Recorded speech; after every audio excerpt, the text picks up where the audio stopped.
नमस्कार दोस्तों, मेरे चैनल आओ कहानी सुनो पर आप सभी का स्वागत है। आप सभी से निवेदन है, कृपया कहानी को पूरा पढ़ें या सुनें। अगर आपको मेरी कहानी पसंद आए तो कृपया एक लाइक अवश्य करें और अगर आप मेरे चैनल पर पहली बार आए हैं तो मेरे चैनल को सब्सक्राइब करना ना भूलें। साथ ही बेल आइकन ज़रूर दबाएं ताकि मेरी आने वाली और भी अच्छी कहानियाँ आपको समय से मिल सकें। चलते हैं कहानी की ओर। मेरी कहानी का शीर्षक है जैसा कर्म वैसा फल। एक समय की बात है, एक राजा ने अपने 3 मंत्रियों को दरबार में बुलाया और आदेश दिया कि एक एक थैला लेकर बागीचे में जाएं और अच्छे फल जमा करें। वे तीनों मंत्री अच्छे फलों की तलाश में अलग अलग बागों की ओर चल पड़े। उनमें से सबसे पहले मंत्री ने अच्छे और मज़ेदार फल जमा किए और काफ़ी मेहनत करने के बाद उसका पूरा थैला बढ़िया और ताज़े रसीले फलों से भर गया। दूसरा मंत्री राजा का बहुत ही भरोसेमंद था। वह यह जानता था कि राजा उसके काम को कभी भी जांचता नहीं है, इसलिए इस बार भी राजा यह नहीं देखेगा कि वह किस तरह के फल लेकर आया है। इसलिए उसने थैला भरने में कच्चे गले सड़े फल नीचे रखकर थोड़े बहुत ताज़े और मीठे फल ऊपर से भर दिए। तीसरा मंत्री भी दरबार में ऊपर तक अपनी पहुंच रखता था। उसने सोचा कि वैसे तो राजा की नज़र सिर्फ भरे हुए थैले पर ही होगी।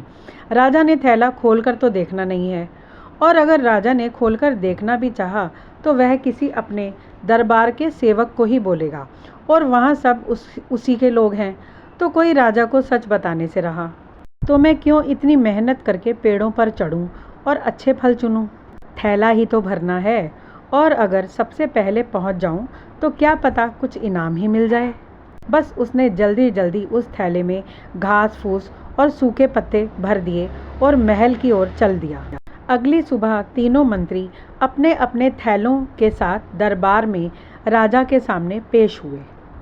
राजा ने उन तीनों मंत्रियों में से किसी का थैला ना तो खुद खोलकर देखा, ना ही किसी को देखने के लिए आदेश ही दिया, बल्कि राजा ने यह आदेश दिया कि तीनों को उनके थैलों समेत दूर स्थान के एक जेल में 1 महीने के लिए कैद कर दिया जाए, और उन तीनों को वहाँ पर पीने के पानी के अलावा और कुछ नहीं मिलेगा।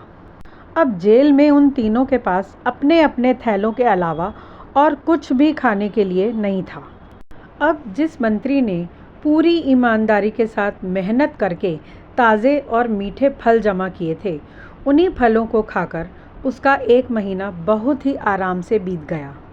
अब जो दूसरा मंत्री था, जिसने ताज़े फलों के साथ कच्चे और सड़े गले फल भी जमा किए थे, वह कुछ दिन तो ताज़ा फल खाता रहा, लेकिन बाद में उसे अपने ही जमा किए हुए खराब और सड़े गले फल खाकर ही अपना गुजारा करना पड़ा, जिस कारण वह बीमार भी हो गया और उसको बहुत तकलीफ भी उठानी पड़ी।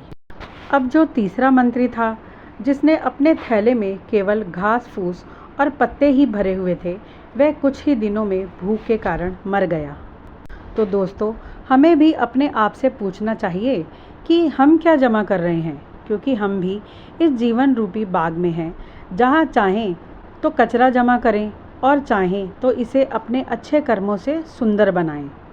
अज्ञानी लोगों के साथ रहकर उनकी चिकनी चुपड़ी बातों के ऐसे आदी बन जाएं कि बस चारों तरफ से सिर्फ प्रशंसा और मीठी मीठी बातों की लालसा ही बनी रहे, और अगर ऐसा ना हो तो अकड़ कर लोगों के साथ बुरा व्यवहार करें, या फिर ज्ञानी और भले लोगों का साथ करें, जो कि ज़रूरी नहीं कि हमारे साथ वह केवल चिकनी चुपड़ी बातें ही करें, अपितु वह कभी गुरु की तरह ज्ञान दें और ज़रूरत पड़ने पर हमें डांट डपट कर सही रास्ते पर भी ले आएं।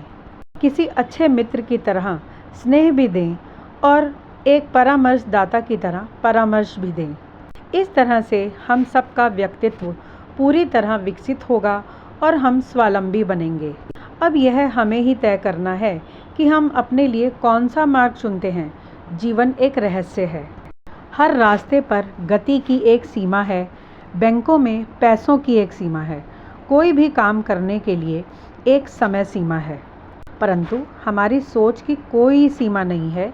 इसलिए सदा श्रेष्ठ और अच्छा ही सोचें और सदा अच्छे कर्म ही करें, क्योंकि हमारा कर्म ही हमारे पास वापस लौट कर आता है। दोस्तों, अगर आपको मेरी यह शिक्षाप्रद कहानी अच्छी लगी तो कृपया एक लाइक ज़रूर करें। जल्दी ही मिलती हूँ अपनी एक नई और शिक्षाप्रद कहानी के साथ। तब तक के लिए आप सभी को धन्यवाद। राधे राधे।